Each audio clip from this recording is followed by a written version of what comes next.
नमस्कार सभी प्यारे साथियों को। मैं राहुल यादव आप सभी को स्वागत करता हूं अपने YouTube channel target classes UP पर। जैसे कि आप सभी को पता है, आजकल एक आईएएस पूजा पूजा खेड़कर बहुत ही चर्चा का विषय है। चाहे वो कोई भी सोशल मीडिया हो, यूट्यूब हो, फेसबुक हो, इंस्टा हो, यानी जितने भी सोशल मीडिया प्लेटफॉर्म है, हर जगह पे 8 दिन से चर्चा का विषय बनी हुई है। तो कौन है आईएएस पूजा खेड़कर, आइए जानते हैं इनके विषय में। और हर जगह पर एक अलग थंबनेल या अलग टाइटल देखने को मिलता है। तो ये आज इनके जीवन की पूरी कहानी जानते हैं। क्या है इनके जो इतना ज़्यादा फेमस, इतना चर्चा का विषय क्यों बनी हुई है? क्या वास्तव में फर्जीवाड़ा करके ज्वाइनिंग की थी? और अगर इन्होंने फर्जीवाड़ा करके या फर्जी डॉक्यूमेंट लगा के इन्होंने अगर ज्वाइनिंग की थी, तो भारत का जो सबसे बड़ा आयोग माना जाता है, सबसे विश्वसनीय आयोग था, तो क्या वो आयोग के कानों तक ये खबर नहीं पहुंची जो फर्जी डॉक्यूमेंट से लोग ज्वाइनिंग कर रहे हैं? तो आइए जानते हैं पूजा खेड़कर की पूरी असली कहानी, क्या है इनकी सच्चाई। ठीक है, तो एक आईएएस अधिकारी है पूजा खेड़कर, और इनकी जो तस्वीरें हैं आपको दिखाई दे रही हैं। और सोशल मीडिया में ये बीच में बहुत ज़्यादा सुर्खियां भी अपने दिखा रही थी, बहुत ज़्यादा इस समय सुर्खियों में भी थी। लेकिन इनके कुछ ऐसे कारनामों की वजह से आयोग की इनके ऊपर नजर पड़ी, और आयोग ने इनको पर सख्त कार्रवाइयां भी की। आइए जानते हैं पूरी कहानी क्या है इनकी, पूजा खेड़कर की। ठीक है, हाँ, चर्चा में क्यों है पूजा खेड़कर? ठीक है, तो संघ लोक सेवा आयोग यूपीएसएससी ने पूजा खेड़कर के खिलाफ एफआईआर दर्ज करा दी है। क्यों एफआईआर दर्ज कराई है, आइए जानते हैं। इनके अलावा सिविल सेवा परीक्षा 2022 से उनकी उम्मीदवारी रद्द करने और भविष्य की परीक्षाओं से उन्हें रोकने के लिए कारण बताओ नोटिस भी जारी किया है। तो इस चीज को आप लोग समझिएगा। सबसे पहले तो जो संघ लोक सेवा आयोग है यूपीएससी ने पूजा खेड़कर के खिलाफ एफआईआर दर्ज करा दिया है, और साथ साथ में ये भी चेतावनी दिया है कि इसके अलावा सिविल सेवा परीक्षा 2022 से उनकी उम्मीदवारी रद्द करने, जो 2022 के तहत इनके इन्होंने जो उम्मीदवारी यानी जो ज्वाइनिंग किया था, रद्द करने और भविष्य की परीक्षाओं से उसे रोकने का कारण बताओ। ठीक है, भविष्य में उन्हें कोई भी एग्जाम देने को अब नहीं मिलेगा, कोई भी गवर्नमेंट एग्जाम अब नहीं दे पाएंगी। इसके लिए उन्होंने कारण बताओ नोटिस जारी किया है। ये कारण बताओ नोटिस क्या होता है, इसके विषय में मैं आपको बता दूं। ये कारण बताओ नोटिस ये होता है कि जैसे आप फर्जी तरीके से कुछ काम कर देते हैं, या फिर तो उसका बताना होता है कि आपने ये फर्जी तरीके से क्यों ये काम किया है, क्या जरूरत पड़ी तुम्हें आयोग को धोखा देने की, सरकार को धोखा देने की, क्या जरूरत पड़ी है? तो इसीलिए फिर जारी किया जाता है कारण बताओ नोटिस। क्या कारण था कि आपने ये सारे काम किए? आइए आगे देखते हैं क्या कहा है और पूरा जानते हैं क्या है मामला। महाराष्ट्र कैडर की 2023 की भारतीय प्रशासनिक सेवा आईएएस आधिकारिक खेड़कर पर अपनी जाति और मेडिकल प्रमाण पत्र में, ठीक है, जाति और मेडिकल प्रमाण पत्र में जालसाजी करने का आरोप लगाया गया है। ठीक है, जो पूजा खेड़कर जी हैं, इन्होंने अपनी जाति, ठीक है, आपको पता है कि कैटेगरी वाइज छूट मिलती है, जनरल, ओबीसी, एससी और एसटी। तो इन्होंने अपनी यहाँ पर जाति और मेडिकल प्रमाण पत्र में जालसाजी करने का आरोप, इन्होंने मेडिकल में भी हैंडीकैप लगाया था। हैंडीकैप आप सभी को पता है, विकलांग दिव्यांग लोग लगाते हैं हैंडीकैप। तो ये इन्होंने हैंडीकैप जो प्रमाण पत्र होता है उसका भी प्रयोग किया अपने आप को इस परीक्षा में शामिल करने के लिए। हालांकि जब ये जांच हुई तो इन चीजों में ये क्या है, दोनों में ये अवैध पाई गई, अवैध तरीके से इन्होंने डॉक्यूमेंट बनवा रखे थे और फर्जीवाड़ा करके यहाँ पे इन्होंने ज्वाइनिंग किया है। तो इन दोनों को पकड़ा गया। आगे देखिए, ये 34 वर्षीय अधिकारी ने कथित तौर पर अलग अलग कार्यालय स्टाफ और क्वार्टर की मांग को लेकर सुर्खियां बटोरी। ठीक है, इसको समझने का प्रयास करना। हाँ, इन्होंने सरकारी आवास जो होते हैं उसके अलावा अलग क्वार्टर की मांग को लेकर सुर्खियां बटोरी, जिसकी वजह से एक परिवीक्षाधीन के रूप में हकदार नहीं है। ठीक है, इन्होंने जो मांग की थी अलग क्वार्टर को लेकर, ये परीक्षाधीन नहीं है इस पद के तहत।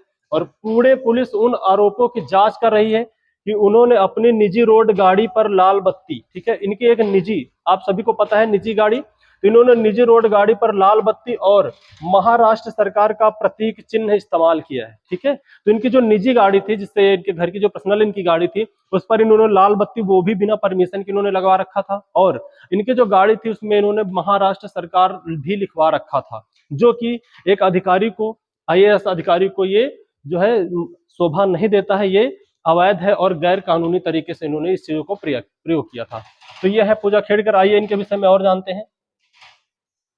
हाँ, यूपीएससी ने क्या कहा है, जो आयोग है इसने क्या कहा, यूपीएससी ने इस प्रोफेशनल पूजा खेड़कर को अपनी असली पहचान छुपाने और यूपीएससी परीक्षा नियमों का उल्लंघन करने का दोषी पाया है। ठीक है, इन्होंने सबसे पहले अपनी पहचान छुपाई है। ठीक है, और जो यूपीएससी जो परीक्षा आयोग है उनके नियमों का भी इन्होंने उल्लंघन किया है। तो क्या जरूरत पड़ी इन्हें पहचान छुपाने की? जो पूजा खेड़कर जी हैं, इनको क्या जरूरत पड़ी जो अपनी पहचान छुपाकर फर्जीवाड़ा तरीके से भर्ती करने की? आइए जानते हैं इसका सबसे बड़ा कारण क्या था। यूपीएससी ने कहा, यूपीएससी ने सिविल सेवा परीक्षा की अंतिम रूप से अनुशंसित उम्मीदवार सुश्री पूजा मनोरमा दिलीप खेड़कर के दुर्व्यवहार की विस्तृत और गहन जांच की है। ठीक है, जो आयोग है इनकी जो भी है दुर्व्यवहार का जो विस्तृत जो गहन किया है, अनुशासित भी पाई गई हैं। और जांच से क्या पता चला है?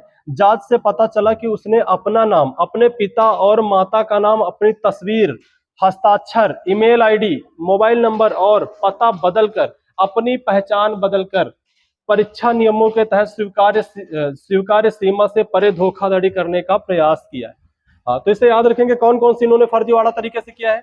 अपने पिताजी का नाम, ठीक है, अपना नाम, पिताजी का नाम और माता का नाम, और तस्वीर तो वही रहेगी। ठीक है, हस्ताक्षर, इन्होंने अपने हस्ताक्षर भी बदल दिए, और हस्ताक्षर के साथ साथ ईमेल आईडी, मोबाइल नंबर और पता बदलकर, अपनी पहचान बदलकर परीक्षा नियमों के तहत स्वीकार्य सीमा के परे धोखाधड़ी करने का प्रयास किया।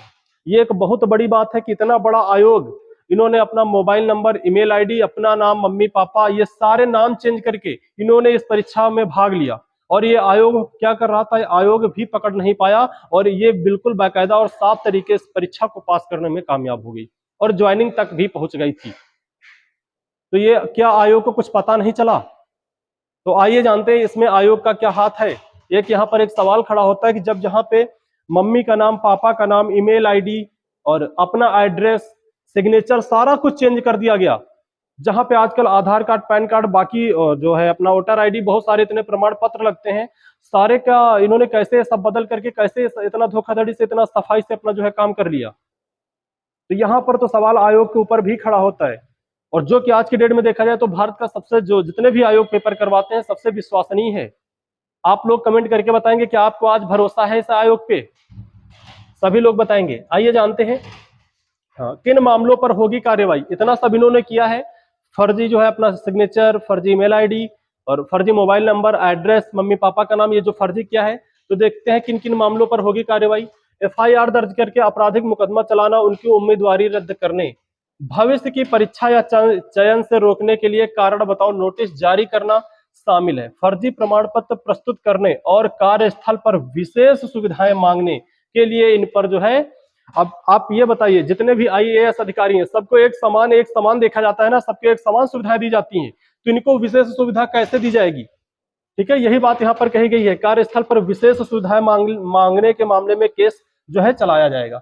याद रखना, सबसे पहले पॉइंट जो है, उनकी उम्मीदवारी रद्द कर दी गई है, और भविष्य की परीक्षा या चयन से रोकने के लिए अब भविष्य में ये कोई पेपर नहीं दे पाएंगी, इसीलिए इनके जो है कारण बताओ नोटिस जारी किया गया है। ठीक है, और फर्जी प्रमाण पत्र प्रस्तुत करना और कार्यस्थल पर विशेष सुविधाएं मांगने, इन सब मामलों में जो है इनके ऊपर केस किया गया है, इन सब मामलों में इनके ऊपर केस चलेगा। और फिर क्या होता है फाइनल में, उसको भी हम लोग देखेंगे। ठीक है, हाँ, अन्य आरोप भी इनके ऊपर है।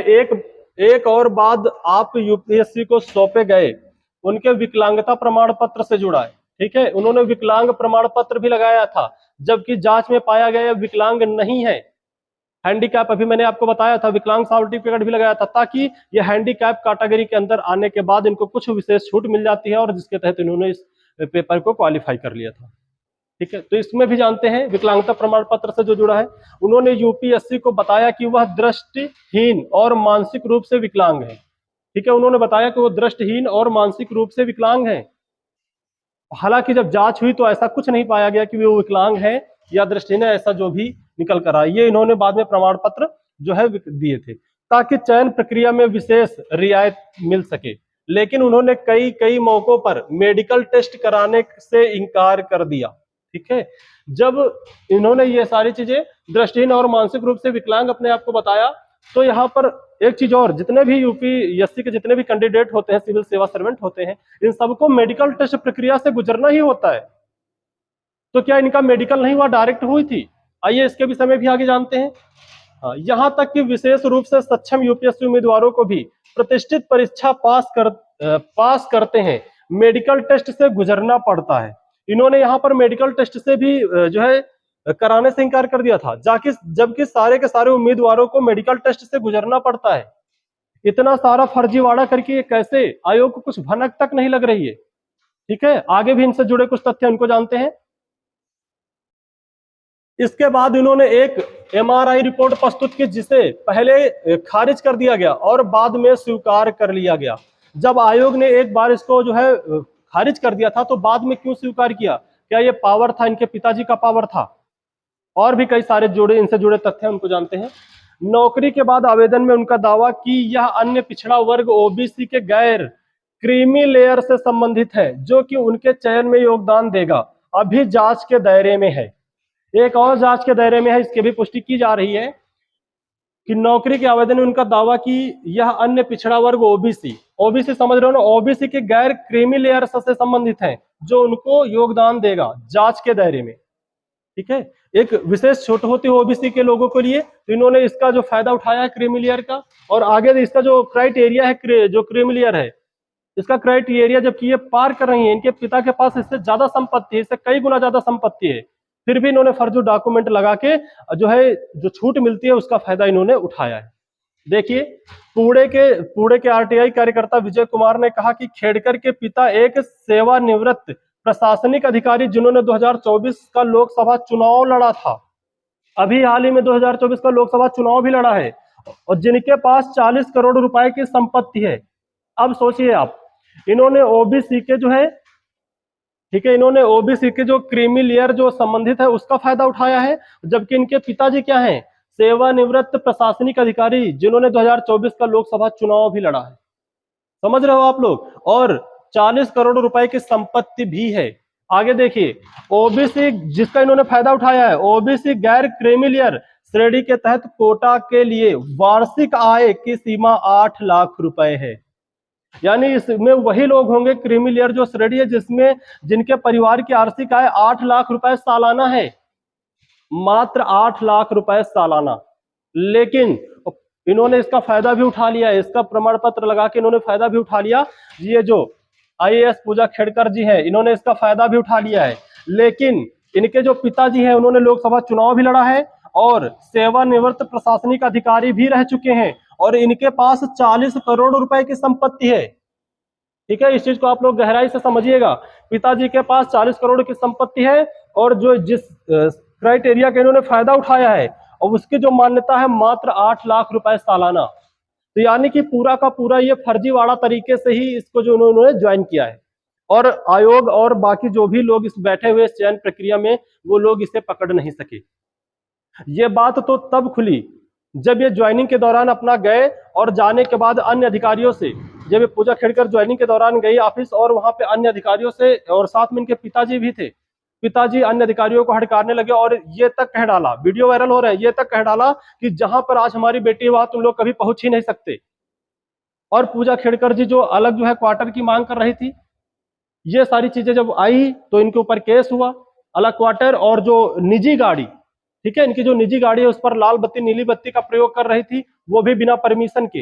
ये सारी चीजें निजी गाड़ी में लगाना ये जो है इसका आदेश नहीं है, तो इन्होंने उसका भी प्रयोग किया। जब ये नियम का उल्लंघन कर रही थी यूपीएससी आयोग का, तो इनके ऊपर एफआईआर हुआ और उसके तहत जब जांच हुई तो ये सारा धोखाधड़ी निकल कर आया कि फर्जी जाति, फर्जी डॉक्यूमेंट, फर्जी जो है इनके सिग्नेचर बदले गए, ईमेल आईडी बदली गई, नंबर बदला गया, मम्मी पापा का नाम फर्जी डाला गया। ये सारी चीजें खुल के आ रही हैं। और तो और इन्होंने मेडिकल टेस्ट करवाने से भी मना कर दिया, जो कि एक प्रक्रिया जिससे गुजरना ही होता है। तो ये है पूजा खेड़कर जी की असली कहानी। आज की डेट में इनको हटा दिया गया है, इनके ऊपर सभी जो जितने भी एग्जाम हैं, आज के बाद ये कोई एग्जाम अब भारत में नहीं दे पाएंगे इतना बड़ा धोखाधड़ी करने के बाद। और क्या क्या इनसे जुड़ी घटनाएं हैं, हमने आपको जितनी भी घटनाएं हैं मैंने आपको बता दिया। अभी भी आयोग इनके ऊपर लगातार जो है सख्त कार्रवाई कर रहा है कि कैसे क्या इसमें और लोग भी शामिल हैं, क्या अन्य अधिकारी भी शामिल है, इसकी जांच हो रही है। जैसे ही पूरा मामला आएगा फिर मैं आप सभी लोगों के बीच एक वीडियो लेकर आ जाऊंगा। तो आईएएस पूजा खेड़कर जी की जो भी कहानी थी मैंने आपको बता दिया है कि यानी कि ये कह सकते हैं कि पूरा का पूरा फर्जी तरीके से इन्होंने अपनी ज्वाइनिंग की थी। हालांकि इतना बड़ा आयोग होता है, इस आयोग के ऊपर हमें भरोसा भी होता है, भारत का सबसे विश्वसनीय आयोग है। यहाँ पर तो ऐसा नहीं होना चाहिए। अगर इस आयोग में ऐसा होने लगा तो जो छोटे छोटे आयोग हैं, छोटी छोटी वैकेंसियां हैं, यहाँ पर तो फिर धांधली होना तय। अगर इसमें आयोग का हाथ है तो उसकी भी जांच पड़ताल चल रही है। अभी फिलहाल ऐसे कोई जो है मामला भी जो सामने नहीं आई है, तो जो भी आएगा मैं आपको फिर अपडेट दूंगा। आज के लिए बस इतना ही। जय हिंद, जय भारत।